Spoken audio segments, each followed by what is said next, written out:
ठीक है सर। तो आज का हमारा टॉपिक रहेगा development of the lateral roots.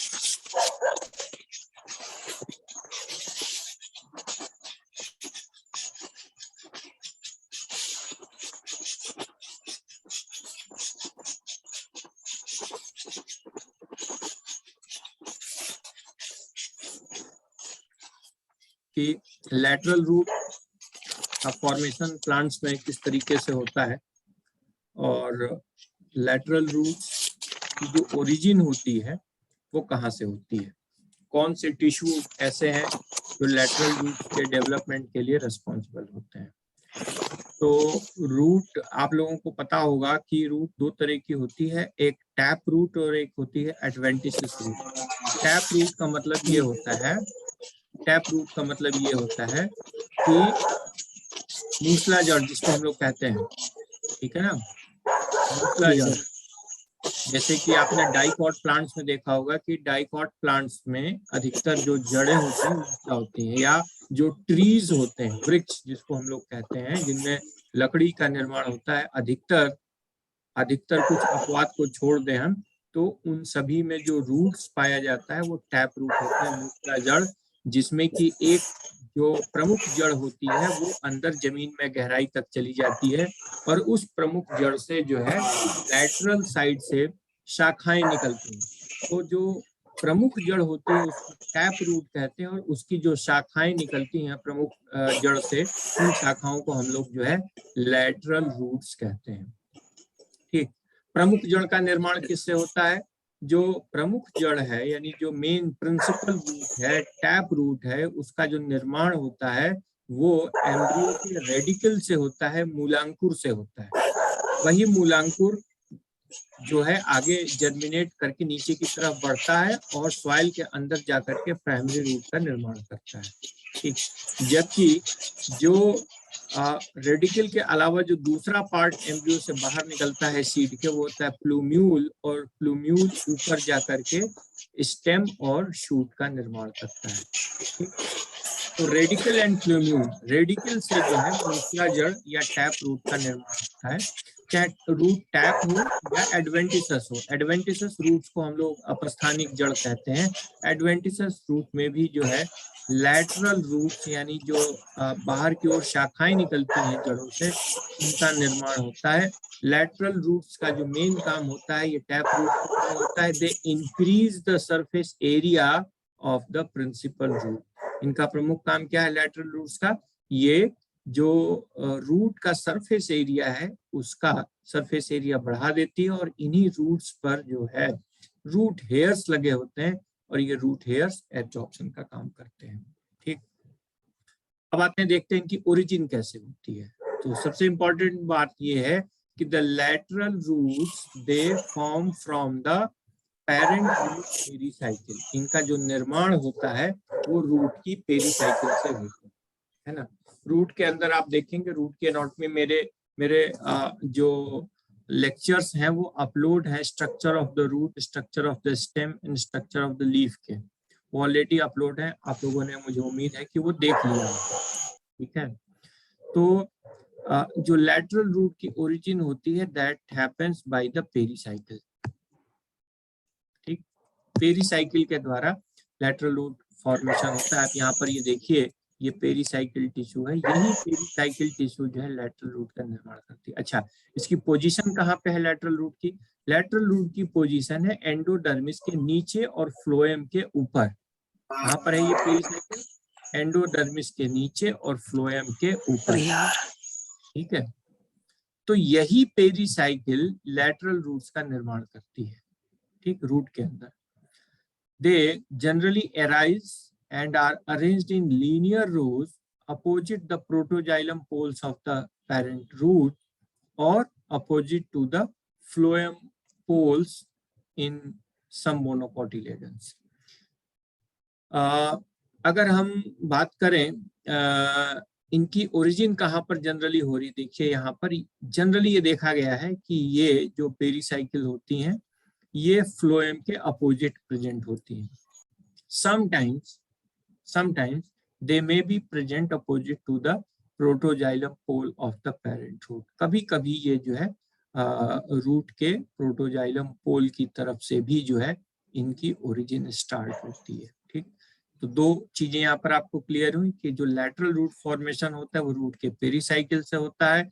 पेरीसाइकिल्स की जो सेल्स होती हैं ये एंडोडर्मिस और फ्लोएम की सेल के बीच में होती है, और यहीं पर जो पेरीसाइकिल की सेल्स हैं वो डिवाइड और रीडिवाइड करके लैटरल रूट का निर्माण करती हैं। इनका जो ओरिजिन होता है दैट ओरिजिन इज एंडोजीनस। कैसा ओरिजिन है? Endogenous means the development within the cell, development takes place inside the cell. ऐसे डेवलपमेंट को जो हम लोग एंडोजीनस डेवलपमेंट कहते हैं। The development of the lateral root is endogenous, it is deep within the parent root and at some distance removed from the root apex. इनकी जो origin होती है वो रूट एपेक्स से नहीं होती है बल्कि रूट एपेक्स से कुछ दूर बाद होती है। लास्ट लेक्चर में हमने structure of the root apex हम लोगों ने पढ़ा था, तो उसमें हमने आपको बताया था root structure, apical root meristem का स्ट्रक्चर कैसा होता है। तो इनका जो डेवलपमेंट हो रहा है, इनका जो डेवलपमेंट होता है वो रूट का जो मेचुरेशन जोन स्टार्ट हो जाता है। ठीक है ना, मेचुरेशन जोन जहां से कि इनमें स्टील का निर्माण होता है, फ्लोएम और जाइलम का निर्माण शुरू हो जाता है, वहां से मेचुरेशन जोन स्टार्ट होता है, और उस मेचुरेशन जोन के थोड़ा पीछे से इसमें लैटरल रूट की ओरिजिन की प्रक्रिया जो है स्टार्ट होती है। और इसमें कुछ हार्मोनल स्टिमुलेशन प्रोसेस भी इन्वॉल्व होता है। Hormones particularly auxin is responsible for the root initiation process. Auxin hormone जो है वो रूट इनिशिएशन प्रोसेस के लिए जनरली जिम्मेदार माना जाता है। The first indication of the branch root initiation is the presence of the anticlinal division and increased cytoplasmic density in the specific cells of this cell layer. पता कैसे चलता है कि अब लैटरल रूट बनना जो है प्रारंभ हो गया है? वास्तव में होता क्या है कि जो पेरीसाइकिल की सेल्स होती हैं इसमें एंटीक्लाइनल डिवीजन स्टार्ट हो जाती है। ये देखिए यहाँ पर ये जो डिवीजन कैसा हो रहा है, this is the anticlinal division, this is the anticlinal division. ठीक, हमने लास्ट लेक्चर में डिस्कस किया था एंटीक्लाइनल डिवीजन कैसे होता है और पेरीक्लाइनल डिवीजन कैसे होता है। दोनों तरह के हमने जो डिवीजन है वो आपसे डिस्कस किए थे। तो यहाँ पर जो स्टार्टिंग होती है लेटरल रूट फॉर्मेशन की, that start with the anticlinal division and the cells which undergo the cell division they show increased cytoplasmic density. इनमें क्या हो रहा है, ये देखिए इनका जो साइटोप्लाज्मिक डेंसिटी है वो बाकी सेल की तुलना में बढ़ जाती है। ठीक, यहाँ तक बात समझ में आ गई? Then the emergence of the lateral root follows its outward passage through the overlaying endodermis and cortex, eventually rupturing the epidermis of the main root. इनमें जब डेवलपमेंट होता है तो जैसे जैसे सेल्स में जैसे जैसे पेरीसाइकिल की सेल्स में डिवीजन होने लगता है, डिवीजन होने की वजह से क्या होता है कि इसके ऊपर पेरीसाइकिल के ऊपर, ये देखिए पेरीसाइकिल है, इसके ऊपर जो एंडोडर्मिस की जो लेयर होती है उसके ऊपर प्रेशर एक्सर्ट होता है, और प्रेशर एक्सर्ट होता है एंडोडर्मिस के ऊपर। ये जो सेल्स हैं कॉर्टेक्स की सेल्स हैं, कॉर्टेक्स की सेल्स और एंडोडर्मिस की सेल्स के ऊपर प्रेशर एक्सर्ट होता है, और फाइनली ये प्रेशर कहाँ तक आता है, ये प्रेशर आता है एपिडर्मिस तक। और इस प्रेशर की वजह से जो है ये जो सेल्स होती हैं रप्चर हो जाती हैं, फट जाती हैं। ठीक, और फटने के बाद वो जो आउटग्रोथ डेवलप हो रहा है, पेरीसाइकिल से, वो बाहर निकल आता है। The penetration and emergence of the primordium appears to occur primarily through the cell expansion rather than the apical cell division. अब ये बाहर कैसे निकलता है लैटरल रूट, क्योंकि पेरीसाइकिल सेल के अंदर है, एंडोडर्मिस के नीचे। तब वास्तव में होता क्या है कि ये माना जाता है कि ये जो डेवलपमेंट हो रहा है that happens primarily through the cell expansion. Cell जो होती है अपना साइज भी बढ़ाती है, साथ ही साथ सेल डिवीजन के साथ साथ इसमें सेल एक्सपेंशन भी पाया जाता है, जिसकी वजह से ये आउटवर्ड ग्रोथ डेवलप होने लगता है। Shortly after emergence of the lateral root, the immature vascular elements complete differentiation and the lateral root becomes connected to the parental xylem and phloem.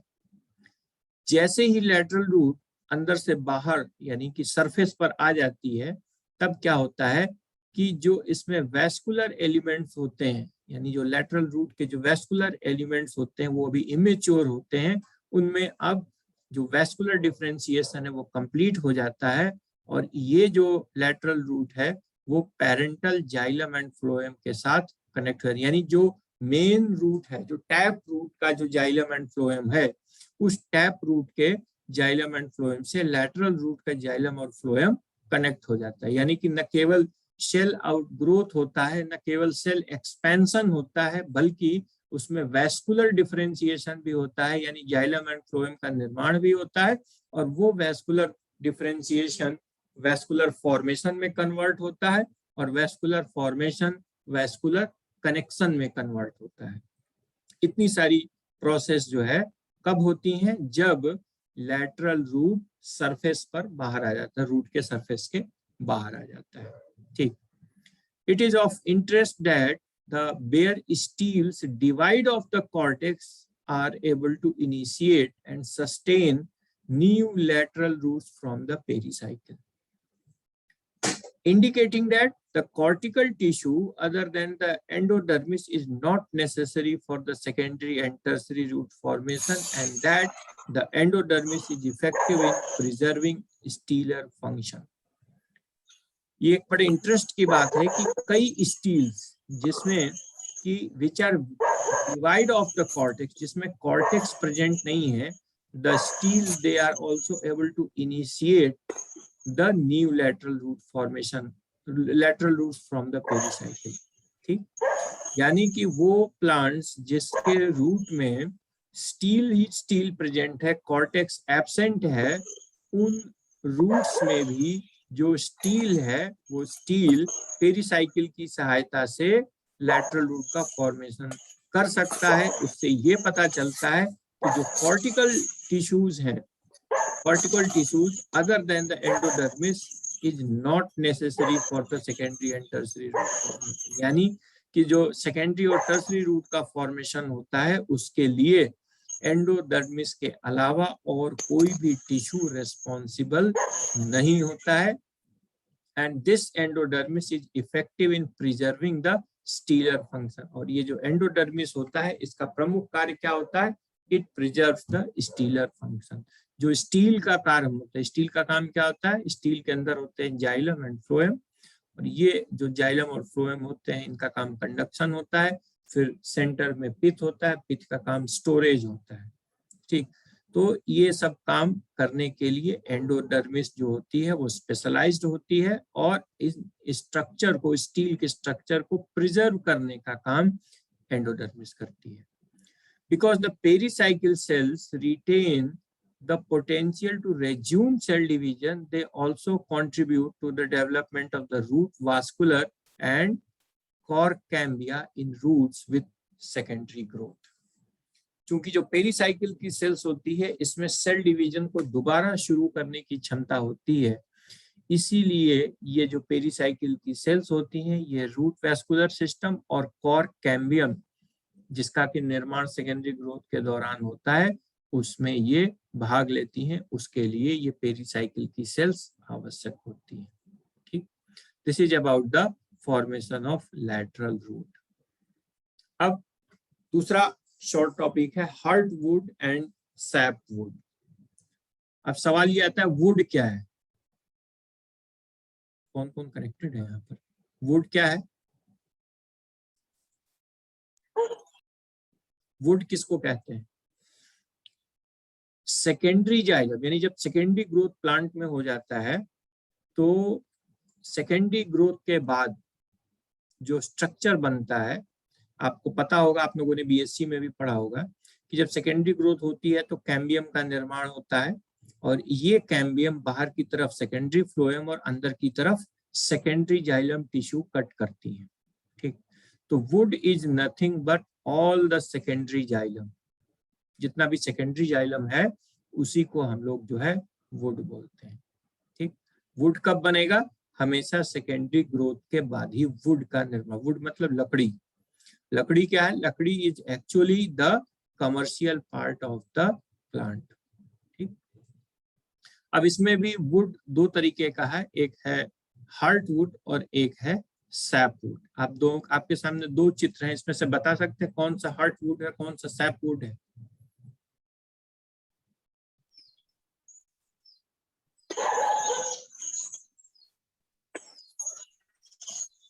Heart would कौन सा है और सैप वुड कौन सा है? जो लाइट कलर का है ना would, this is the SAP would, और इसके अंदर ये जो डार्क कलर का स्ट्रक्चर दिख रहा है, this is the heart would. ठीक है ना, ये अंदर जो डार्क कलर का स्ट्रक्चर दिख रहा है ये this is the heart would, और बाकी जो लाइट कलर का स्ट्रक्चर है वो है सैप वुड। सैप वुड का मतलब, सैप मतलब रस, ऐसी लकड़ी जिसमें रस प्रेजेंट है, रस उपस्थित है, सैप वुड कहलाता है। और हार्ट कहाँ पर होता है? हमारे शरीर के बीचों बीच। तो ये देखिए, ये जो है वुड का हार्ट है, बीचों बीच उपस्थित है, इसलिए इसको हम लोग हार्ट वुड कहते हैं। ठीक, आइए डिफरेंशिएशन कर लेते हैं वास्तव में heart would and SAP would क्या है। जैसा कि मैंने कहा कि सैप वुड में सैप यानी रस प्रेजेंट होता है। रस यानी कि प्रोटोप्लाज्म। रस का मतलब यहाँ पर क्या है? Protoplasm. Because the protoplasm is present in the sap wood is living structure. It is the outermost portion of the woody stem or branch. मैंने दिखाया था सैप वुड बाहर की तरफ, किसी भी स्टेम, वुडी स्टेम या ब्रांच का जो आउटर मोस्ट पार्ट होता है वो सैप वुड होता है। whereas the heartwood is dead inner wood which often comprises the majority of a stem's cross section. यहाँ पर आपको तो बड़ा छोटा दिख रहा है हार्टवुड, क्यों? क्योंकि ये अभी पेड़ छोटा था। जब पेड़ बड़े होते हैं तब क्या होता है कि जो स्टेम का अधिकतर पार्ट होता है वो हार्टवुड का बना होता है जनरली, और जो outer living part light colour का होता है वो सैपवुड होता है। हार्टवुड हमेशा डेड होता है, यानी उसमें प्रोटोप्लाज्म एब्सेंट होता है, और वो इनर वुड का निर्माण करता है। You can usually distinguish sapwood from the heartwood by its light color. Heartwood और sapwood में अंतर ये है कि sapwood लाइट कलर का होता है, हार्टवुड जनरली डार्क कलर का होता है। बट ध्यान दीजिए, but the colour in would can be very misleading. कई बार जो कलर होता है वुड में वो मिसलीडिंग होता है। Not all heartwood is dark and not all dark coloured would is heartwood. यहाँ पर एग्जांपल देख लीजिए, ये डार्क कलर का दिखाई दे रहा है, तो ऐसा नहीं कि पूरा का पूरा जो है, यहाँ पर ये दिख रहा है आपको, ये जो हार्टवुड है, this heartwood is dark in comparison to the inner one. ठीक है, नहीं, ये बाहर सैपवुड है, सॉरी, ये बाहर जो है सैपवुड है और ये इनर हार्टवुड है। तो जो सैपवुड है वो आपको डार्क कलर का दिखाई दे रहा है और इनर जो हार्टवुड है वो लाइट कलर का दिखाई दे रहा है। So it is confusing. Just opposite यहाँ देखिए, यहाँ पर जो सैपवुड है वो लाइट कलर का है, जबकि हार्टवुड जो है वो डार्क कलर का है। तो it is not always that the heartwood is dark in colour and sapwood is light in color. The alternative amount of the sapwood and heartwood in any stem can vary greatly among individuals, species and growing conditions. जो heartwood और sapwood का amount है, relative amount, कि मतलब heartwood ज्यादा होगा या sapwood ज्यादा होगा, ये डिपेंड करता है इंडिविजुअल ट्री पे, इंडिविजुअल स्पीसीज पे एंड ग्रोइंग कंडीशन पे, कि पौधा किस ग्रोइंग कंडीशन में ग्रो कर रहा है। But usually the amount of heartwood more in comparison to the amount of sapwood. All wood start as a sapwood. जितने भी वुड होते हैं शुरू में सभी जो है सैपवुड ही होते हैं। Sapwood means living would. It is formed just under the bark by a thin layer of living cells known as the cambium. which produces bark cells to the outside and wood cells to the inside. जैसा कि मैंने शुरू में बताया आप लोगों को कि जब सेकेंडरी ग्रोथ होती है तो सेकेंडरी ग्रोथ के दौरान कैम्बियम का फॉर्मेशन होता है और कैम्बियम की जो लेयर होती है बाहर की तरफ बार्क का निर्माण करती है और अंदर की तरफ जो है वुड सेल का निर्माण करती है. The tree stems increase in girth during each year of the growth because a new layer of wood cell is added inside the cambium. हर साल जो पेड़ होते हैं यानी जो लकड़ी वाले पेड़ होते हैं इनकी मोटाई में वृद्धि होती है. और इनकी मोटाई में वृद्धि क्यों होती है? क्योंकि जो पेड़ के अंदर की जो कैम्बियम की लेयर होती है वो हर साल जो है additional layer of the would add करती रहती है. यानी कैम्बियम डिवाइड और रीडिवाइड करके बार बार अंदर की तरफ जो है वुड का फॉर्मेशन और बाहर की तरफ बार्क का फॉर्मेशन करता है. इस वजह से पौधा या इस वजह से जो पेड़ है उसका तना मोटाई में हर साल वृद्धि करता रहता है. इन गुड ग्रोइंग ईयर्स यानी जब मौसम अच्छा होता है this new layer of the wood can be many cells thick and in poor years it is relatively thin. जब मौसम अनुकूल होता है खूब वर्षा होती है अच्छी सनलाइट मिलती है तो जो कैम्बियम की वुड बनाने की दर है वो बढ़ जाती है. एक साल में वुड बनाने की जो दर है कैम्बियम की वो बढ़ जाती है और उस साल कैम्बियम बहुत सारी वुड की लेयर्स का निर्माण करता है. जबकि जिस साल सूखा पड़ता है जिस साल बारिश ज्यादा होती है जरूरत से ज्यादा होती है तो उस साल क्या होता है कि कैम्बियम स्लो डिवाइड करती है क्योंकि न्यूट्रिएंट्स की कमी होती है और थिन वुड सेल्स का निर्माण करती है. ठीक, यानी कि पेड़ कब मोटा ज्यादा होगा? जब अच्छी धूप है अच्छी पानी की अवेलेबिलिटी है मौसम उसके लिए अनुकूल है तो पौधे की मोटाई में वृद्धि तेजी से होती है in comparison to the poor years. Regardless of the thickness, when any such growth occurs, the cambium cambium moves outwards to accommodate the new layers of the wood forming inside. हर साल क्या होता है कि जो कैम्बियम की ring होती है वो बाहर की तरफ मूव करती है और अंदर की तरफ वुड का निर्माण होता है. क्योंकि वुड का निर्माण अंदर होता है तो जो ग्रोथ होगी वो अंदर से बाहर की तरफ होती है. पेड़ के मोटाई बढ़ने की जो दर है वो अंदर से बाहर की तरफ है. ठीक है.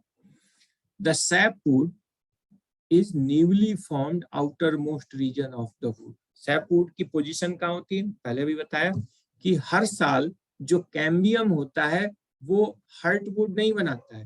कैम्बियम हमेशा सैपवुड का ही निर्माण करता है and the new sapwood is formed to the outermost region of the wood. जो न्यू सैपवुड बनता है वो हमेशा जो है वुड के बाहरी रीजन पर ही उसका निर्माण होता है and it contains a variety of the cells most of which are living and physiologically active. और जो कैम्बियम से नई सैपवुड का निर्माण होता है वो कई तरह की सेल्स बनाता है कैम्बियम और इसमें से जो अधिकतर सेल्स होती हैं वो लिविंग होती हैं फिजियोलॉजिकली एक्टिव होती हैं. This sapwood is where water and dissolved minerals are transported between the root and the crown of the trees and to the lesser extent where the energy reserves are stored. ठीक, किस तरफ पाई जाती हैं? उसी तरफ पाई जाएंगी जहां पर कि पानी और डिजॉल्व्ड मिनरल्स रूट और स्टेम के बीच में ट्रांसपोर्ट होता है उसी तरफ जो है सैपवुड पाया जाता है. ठीक, in young trees and young parts of the older trees all the wood in the stem is sapwood. जितने भी यंग ट्रीज हैं या जो ओल्ड ट्री हैं उनके जो यंगर पार्ट्स यानी जो नई शाखाएं हैं पुराने पेड़ की जो नई शाखाएं डेवलप होती हैं अथवा वो पेड़ जो अभी नए बने हुए हैं पेड़ 5 साल 10 साल डिपेंड करता अलग अलग स्पीसीज पर और अलग अलग क्लाइमेटिक कंडीशन पर. तो यंग ट्रीज में और ओल्ड ट्रीज के न्यू यंग ब्रांचेस में जितना भी वुड होता है that wood is the sapwood. But as the tree gets older and its trunk increases in diameter, the things change. लेकिन जैसे जैसे ये पेड़ पुराना होता चला जाता है और जो पेड़ के तने का डायमीटर है वो बढ़ता चला जाता है, अब चीजें बदलने लगती हैं. The cells nearest to the center of the trunk die, but they remain mostly intact. जो सेल के सेंटर में है, जो सेल जो है ट्रंक यानी तने के ठीक बीचों बीच जो सेल सेंटर में प्रेजेंट है, वो न्यूट्रिशन की कमी से, वाटर की कमी से मर जाती हैं, लेकिन उनकी जो संरचना है वो बनी रहती है. As these older sapwood cells age and die, they become heartwood. जैसे जैसे ये जो पुरानी सैपवुड की सेल्स होती हैं वो बूढ़ी होती हैं, वो मरने लगती हैं, और इस तरीके से सैपवुड के ओल्ड होने और उनके डेथ करने की वजह से हर्टवुड का निर्माण होता है. It means the sapwood is nothing but it is the old died sapwood. The heartwood is nothing but old died sapwood. As residues of the once living cells and additional chemical compounds from elsewhere in the plant accumulate into the heartwood, those cells cease to transport water or store energy reserves.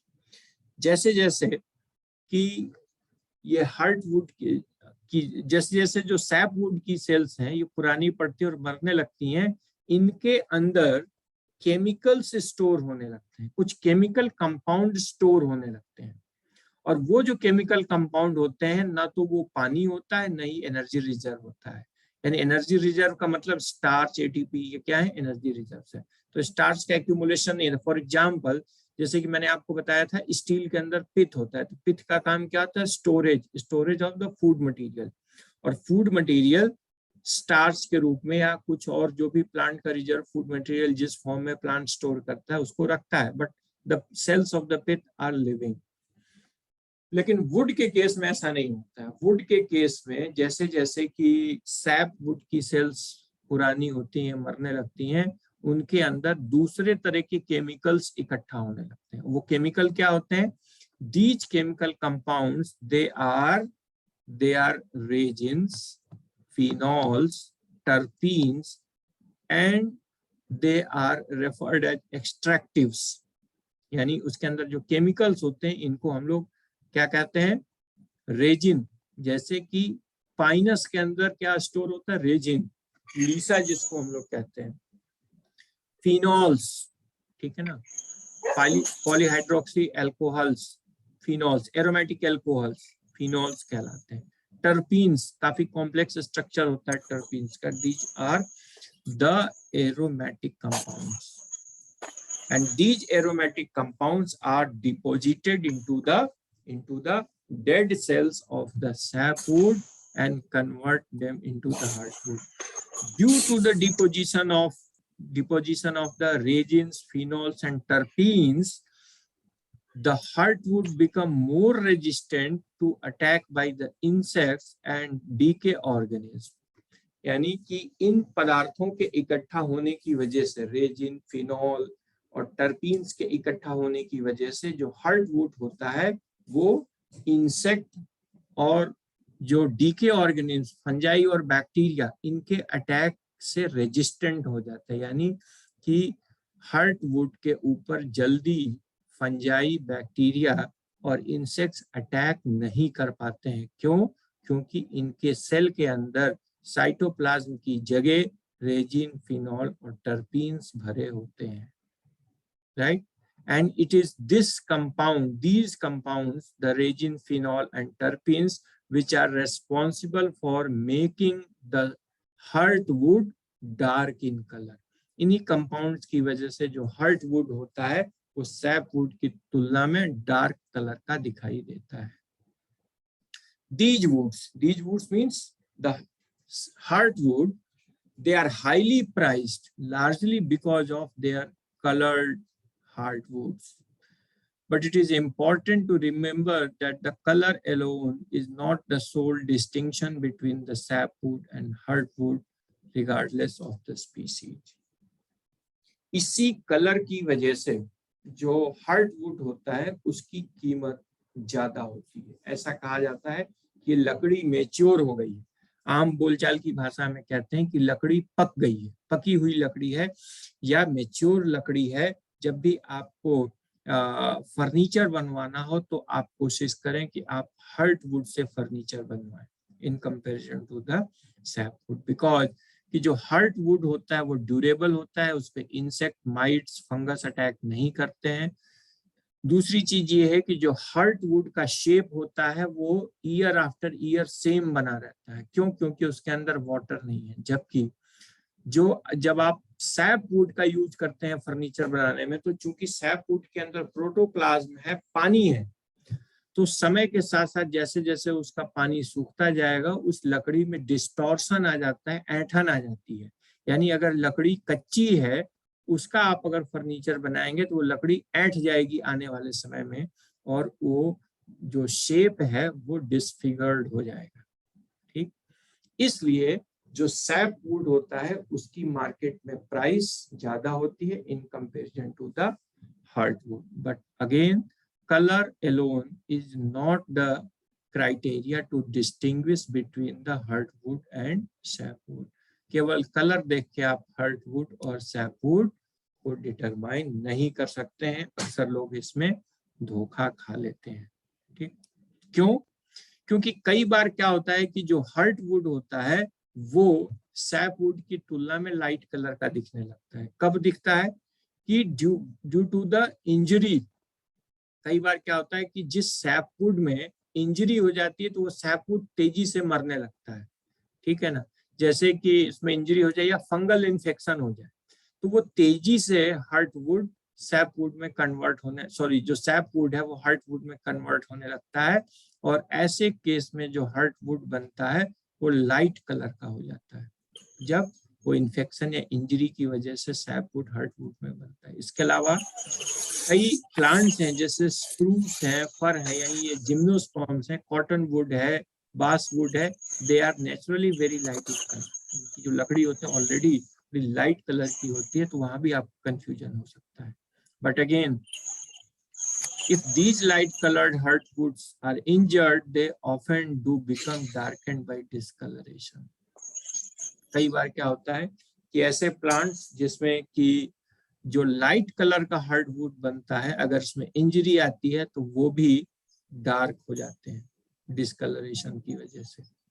So in summary, sapwood which is nearly always light color results from new wood formation, whereas the hardwood which is often but not always dark colored result from the natural aging process of the tree. Hardwood क्या है? हमेशा would के periphery पर पाया जाएगा, outer periphery पर पाया जाएगा, किनारे पाया जाएगा, और हमेशा लाइट कलर का होता है। जबकि जो हार्डवुड होता है वो अधिकतर, not always but often, dark in colour and it is found by the natural ageing process of the tree, जो कि पेड़ के सामान्य बूढ़ा होने की प्रक्रिया के दौरान हार्डवुड का निर्माण करता है। Right? This sapwood-heartwood distinction has important implication for the woodworkers beyond the obvious implication of the color. ये जो हार्टवुड और सैपवुड का डिस्टिंक्शन है, ये जो भेद है, it has important implication for the woodworkers. जो लोग लकड़ी का काम करते हैं उनके लिए हार्टवुड एंड सैपवुड का जो डिस्टिंक्शन होता है वो बड़ा इंपॉर्टेंट होता है। Because the sapwood contains sap conducting cells of the trees, it tend to have relatively high moisture content.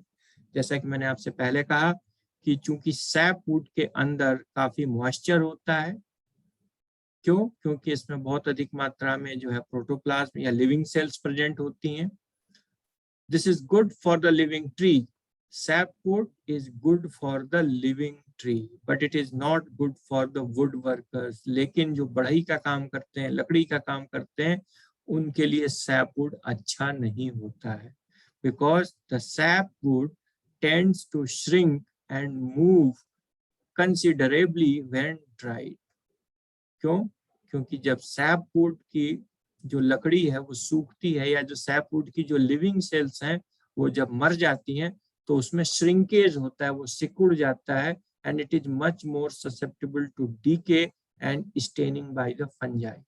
यानी जब आप कच्ची लकड़ी को काट करके उसका फर्नीचर बनाते हैं, कोई वुड वर्क का काम करते हैं, it is more susceptible to fungi. उसमें चेरी से फंजाई अटैक कर देते हैं और उसको डिसकलर्ड कर देते हैं, उसका कलर चेंज कर देते हैं और वो आसानी से नष्ट भी हो जाता है।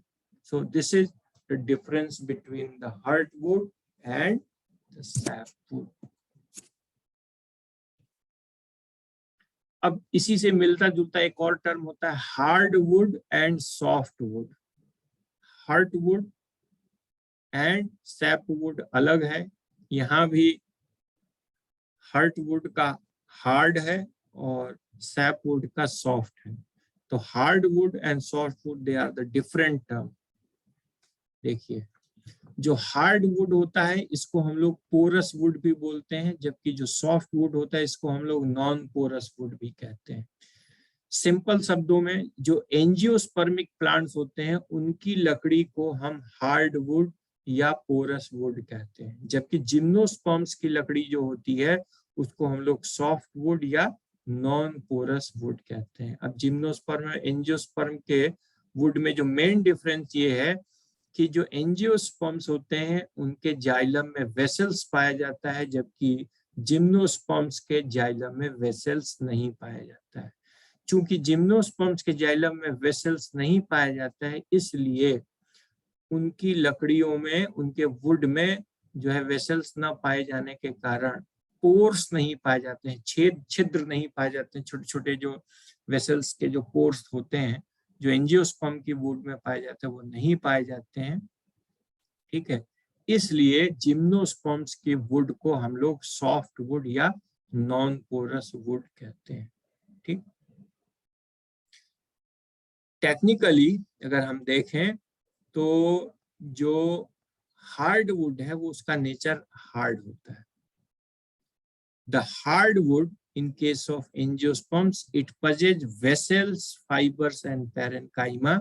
Tracheids are rare and absent, and the tracheid percentage in hardwood is less than 5%.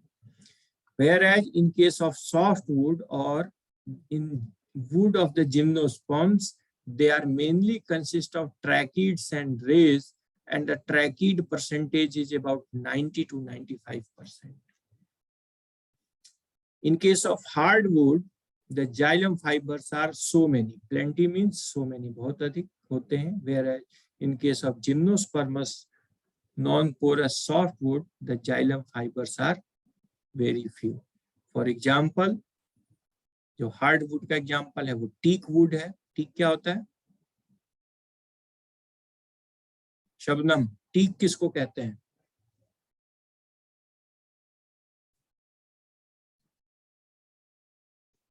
Teak wood किसको कहते हैं? नेहा, ओम प्रकाश। सर सागौन की लकड़ी को कहते हैं। Very good, very good. शायद नहीं, कंफर्म टीक जो है सागौन को ही कहते हैं। तो it is a dicot plant. ठीक है, तो जो एंजियोस्पर्म्स की लकड़ी होती है उसको हम लोग हार्डवुड या पोरस वुड कहते हैं। पोरस क्यों? क्योंकि इसमें जाइलम वेसल्स पाई जाती है। जबकि जो जितने भी जिम्नोस्पर्म्स हैं, है ना, पाइनस है, देवदार है, स्प्रूस है, पाइसिया है, थूजा है और ओकेरिया है, इन सब की जो वुड होती है it is soft wood, it is non porous wood and it is found only in gymnosperm. तो आज के लिए इतना ही। किसी को कोई कंफ्यूजन या डाउट हो तो आप लोग पूछ सकते हैं।